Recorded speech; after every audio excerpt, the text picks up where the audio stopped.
বন্ধুরা, আজকের গল্পের আসরে তোমাদের জন্য থাকছে রাজকুমারী ও বুনো হাঁসের গল্প। অনেক অনেক দিন আগের কথা। এক দেশে ছিল এক রাজা আর ছিল এক রানী।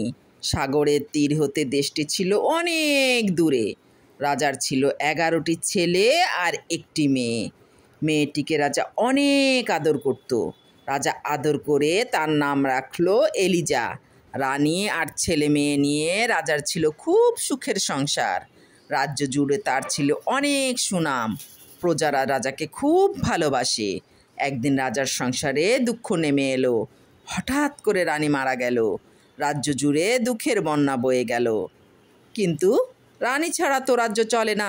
তাই মনে অনেক দুঃখ নিয়ে রাজা আবার বিয়ে করলেন। কিন্তু নতুন রানী ছিল খুব দুষ্টু। সে রাজার 12 ছেলে মেয়েকে একদম আদর করতো না। সে সব সময় তাদের বিরুদ্ধে রাজার কাছে নানা কথা বলতো। এভাবে বলতে বলতে রাজার মন একসময় বিষিয়ে গেল। রাজা রানীর কথায় এলিজাকে গ্রামে পাঠিয়ে দিল। সেখানে এলিজা চাষিদের সঙ্গে কাজ করবে, তাদের সঙ্গেই জীবন কাটাবে। রানী ছেলেদের সম্পর্কে আরও অনেক খারাপ কথা বলল রাজার কাছে। এক সময় রাজা তার 11 ছেলেকে ত্যাগ করলো। এতেও রানীর মন খুশি হলো না। ছেলেদের দূরে কোথাও পাঠিয়ে দিতে হবে, ওরা যাতে এ রাজ্যে আর কখনো আসতে না পারে। নতুন রানী ভেতরে ভেতরে অনেক জাদু জানতো। একদিন সে জাদু করে ছেলেদের উদ্দেশ্যে বলল, ইচিং বিচিং ফুড়ত, এই মুহূর্তে তোমরা বন্য পাখি হয়ে যাবে এবং আর কখনো কথা বলতে পারবে না। এ কথা বলার সঙ্গে সঙ্গে রাজপুত্ররা 11টি চমৎকার বুনো হাঁসে পরিণত হলো আর উড়ে চলে গেল বহু দূরে। দিন যায়, মাস যায়। এলিজা এখন অনেক বড় হয়েছে। তার বয়স এখন 15। একদিন এলিজাকে দেখার জন্য রাজার মন খুব ছটফট করছিল। তখন সে দূতকে পাঠিয়ে দিল এলিজার কাছে। খবর পেয়ে সঙ্গে সঙ্গে এলিজা রওনা হয়ে গেল। কিন্তু দুষ্টু রানী ছদ্মবেশে পথে লুকিয়ে রইল। এলিজা এ রাস্তা দিয়েই আসছিল। রানী তাকে পেয়ে তার মুখে কাঠবাদামের কালচে রস ঢেলে দিল। তারপর এলিজার চুলগুলো ভালোভাবে এলোমেলো করে দিল। এলিজা প্রাসাদে ঢুকে রাজাকে কুর্নিশ করলো, কিন্তু কোনোভাবেই রাজা এলিজাকে চিনতে পারল না। এ ঘটনায় এলিজা খুব দুঃখ পেল। সে রাজপ্রাসাদ থেকে বের হয়ে কাঁদতে কাঁদতে মেঠো পথ ধরে এগোলো। আকাশে যখন সূর্য ডুবে ডুবে এলিজা তখন একটা বড় বনের পাশে এলো। সারা দিনের ক্লান্তি তাকে আচ্ছন্ন করে রেখেছে। সে বনের পাশে ঘাসে শুয়ে ঘুমিয়ে পড়ল। যখন তার ঘুম ভাঙল তখন সে দেখতে পেল তার পাশ দিয়ে একটা নদী বইছে। এই নদীর পানি খুব স্বচ্ছ, ঝকঝক করছে। এলিজা ঝটপট পানিতে নেমে গেল এবং ডুব দিয়ে গোসল করলো। নদীর স্বচ্ছ পানি এলিজার মুখের কালি ধুয়ে নিল। সঙ্গে সঙ্গে এলিজা আবার আগের মতো রূপসী হয়ে গেল। রাজকুমারী এলিজা আবার বনের ভেতর দিয়ে হাঁটা শুরু করলো। কিছু দূর যেতেই তার সঙ্গে দেখা হলো এক বুড়ির। এলিজা বুড়িকে সালাম দিয়ে তার ভাইদের কথা জিজ্ঞাসা করলো। বুড়ি বলল, আমি এ পথে কোনো রাজপুত্রকে যেতে দেখিনি, তবে আমি সাগর সৈকতে সোনার মুকুট পরা 11টি বুনো হাঁস দেখেছি। এলিজা নদীর স্রোতের সঙ্গে পা মিলিয়ে চলতে শুরু করলো। এক সময় নদী এসে সাগরে পড়ল। এলিজার পথ চলা শেষ হলো। সৈকতে ঘুরতে ঘুরতে সে বুনো হাঁসের 11টি সাদা পালক পেল। আর সন্ধ্যের সময় সে আকাশের দিকে তাকিয়ে হাঁসগুলোকে দেখতে পেল।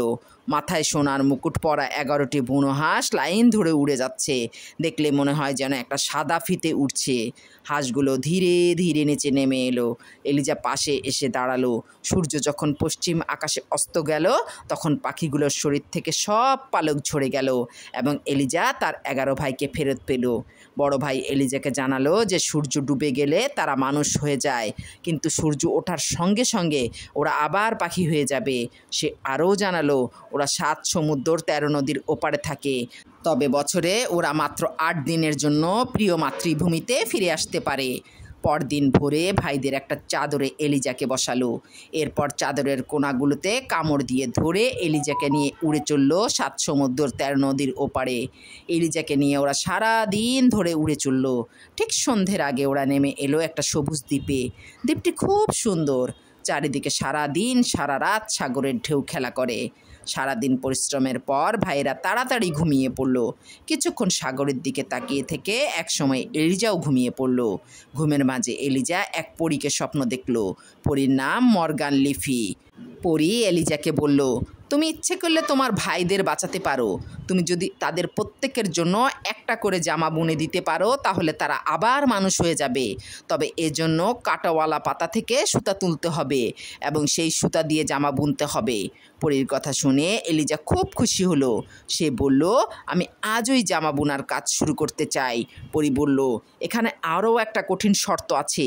সবগুলো জামা বানানো শেষ হবার আগে মুখে কোনো কথা বলা যাবে না। যদি তুমি একটা কথাও বলো তাহলে তোমার ভাইয়েরা মারা যাবে। পরীর কাছে এ কথা শুনে এলিজা ঘুম থেকে তাড়াতাড়ি উঠে পড়ল। সে জঙ্গল থেকে বিভিন্ন রঙের কাঁটাওয়ালা পাতা জোগাড় করে আনলো। তারপর সেগুলো থেকে অনেক কষ্টে সুতা বের করতে শুরু করলো। তার হাতে কাঁটা বিধে বিধে রক্ত গড়িয়ে পড়তে লাগলো, তবু সে থামল না। সেদিন বনে এক রাজা এসেছিলেন শিকার করতে। তিনি এই পথ দিয়ে যাচ্ছিলেন। হঠাৎ তিনি দেখতে পেলেন এলিজাকে। অপূর্ব সুন্দরী একটি মেয়ে এই গহীন অরণ্যে বসে কি করছে। রাজার খুব কৌতূহল হলো। তিনি এলিজার কাছে গিয়ে সে কি করছে তা জানতে চাইলেন, কিন্তু এলিজা কোনো উত্তর দিল না। কারণ সে জানে যদি সে একটি কথাও বলে তাহলে তার ভাইয়েরা মারা যাবে। অসহায় ও বোবা ভেবে মেয়েটির প্রতি রাজার অনেক দয়া হলো। তিনি এলিজাকে ঘোড়ায় উঠিয়ে রাজপ্রাসাদে নিয়ে এলেন। কিছুদিন পর রাজা এলিজার রূপে গুণে মুগ্ধ হয়ে তাকে বিয়ে করলেন। রানী হয়েও এলিজার মন ভালো হলো না। সে সবসময় কাঁদে। এলিজার কান্না থামাবার জন্য রাজা জঙ্গল থেকে এলিজার বানানো জামা, রেখে আসা সুতা ও কাঁটাওয়ালা পাতাগুলো আনিয়ে দিলেন। এলিজার এসব কীর্তি দেখে রাজার এক মন্ত্রী তাকে সন্দেহর চোখে দেখে। মন্ত্রী ভাবছে এলিজা একজন জাদুকর। সে এলিজাকে সব সময় চোখে চোখে রাখে। কথাটি সে রাজার কানেও তুলেছে, কিন্তু রাজা সে কথা বিশ্বাস করেনি। এলিজা রাতভর জেগে জেগে ভাইদের জন্য জামা বোনে। একদিন গভীর রাতে তার সুতা ফুরিয়ে গেল। সে দৌড়ে প্রাসাদের বাইরে এলো কাঁটাওয়ালা পাতা সংগ্রহ করার জন্য। এলিজা দ্রুত পায়ে গোরস্থানের দিকে গেল। সেখান থেকে সে অনেক পাতা সংগ্রহ করে নিয়ে এলো। মন্ত্রী এলিজাকে রাতে গোরস্থানে যেতে দেখে রাজাকে তা জানালো। পরদিন এলিজা যখন আবার গোরস্থানে গেল তখন রাজা নিজের চোখে তা দেখলেন। এখানে সাধারণত রাতের বেলা জাদুকররা ব্যাঙ ধরতে আসে নানা রকম জাদু করার জন্য। নিজের চোখে এলিজাকে এখানে দেখে রাজা তার মন্ত্রীর কথা বিশ্বাস করলেন। এলিজা অবশ্যই একজন জাদুকর, নইলে সে এত রাতে একা একা গোরস্থানে যেত না। রাজা এলিজার মৃত্যুদণ্ড ঘোষণা করলেন। এলিজাকে জেলখানায় বন্দি করা হলো। তবে সে যে কদিন বেঁচে থাকবে ততদিন জামা বুনে সময় কাটাতে পারবে। সেজন্য জামা, সুতা ও পাতাগুলো তার সঙ্গে দেওয়া হলো। এলিজা ভাবলো হয়তো এ জীবনে আর ভাইদের সঙ্গে তার দেখা হবে না। তবু সে মনোযোগ দিয়ে জামা বুনতে থাকলো। ধীরে ধীরে এলিজার জীবনের শেষ দিন ঘনিয়ে এলো। তাকে ফাঁসির মঞ্চে নিয়ে যাওয়া হলো। রাজ্যের মানুষের ভিড় পড়ে গেল চারিদিকে। এলিজার চেহারা আলুথালু, চুল এলোমেলো হয়ে আছে। এলিজার কোনো দিকে খেয়াল নেই। সে দ্রুত হাতে জামা বুনে যাচ্ছে। মরার আগে জামা বুনে শেষ করতে হবে। কোনো দিন যদি ওর ভাইয়েরা এগুলা পায় তাহলে তারা আবার রাজকুমার হবে। চারিদিক থেকে দেখতে আসা দুষ্টু লোকেরা বলতে শুরু করলো, দেখো দেখো জাদুকর মেয়ের অবস্থা, চলো আমরা ওর জাদুর জামাগুলো টেনে ছিঁড়ে ফেলি। এই বলে দুষ্ট লোকেরা সত্যি সত্যি এলিজার দিকে আসতে শুরু করলো। এলিজা ভয় পেয়ে গেল। সত্যি সত্যি কি ওরা জামা ছিঁড়ে ফেলবে? ঠিক সে সময় আকাশ থেকে 11টি বুনো হাঁস নেমে এলো এবং এলিজার চারপাশ ঘিরে দাঁড়ালো। এলিজার তখন আর সময় নেই। শেষবারের মতো ভাইদের দেখে সে খুব খুশি হলো। সে তাড়াতাড়ি করে তার বোনা 11টি জামা 11 ভাইয়ের দিকে ছুড়ে দিল। আর অমনি বুনো হাঁসগুলো সুদর্শন রাজপুত্র হয়ে গেল। এখন এলিজা কথা বলতে পারবে। সে হাসি মুখে চিৎকার দিয়ে রাজাকে বলল, এখন আর আমার কোনো অসুবিধা নেই। আমি এখন কথা বলতে পারবো। আমার কোনো দোষ নেই। বোনের সঙ্গে সঙ্গে 11 ভাই একসুরে বলল, আমাদের বোন নির্দোষ। বড় ভাই এগিয়ে এসে রাজাকে সব ঘটনা বলল। বড় ভাইয়ের কথা শুনে রাজা খুব খুশি হলেন। তিনি এলিজাকে আবার আপন করে নিলেন। তিনি এলিজাকে খুশি হয়ে একটা সোনার পালক উপহার দিলেন। রাজা এবং এলিজা তার 11 ভাইকে সঙ্গে নিয়ে প্রাসাদে ফিরে এলো। রাজ্যের মানুষ এ খবর শুনে খুব খুশি হলো। রাজ্য জুড়ে বয়ে গেল আনন্দের ঢেউ। রাজার বাড়িতে 11 ভাইকে নিয়ে 11 দিন ও 11 রাত উৎসব চলল।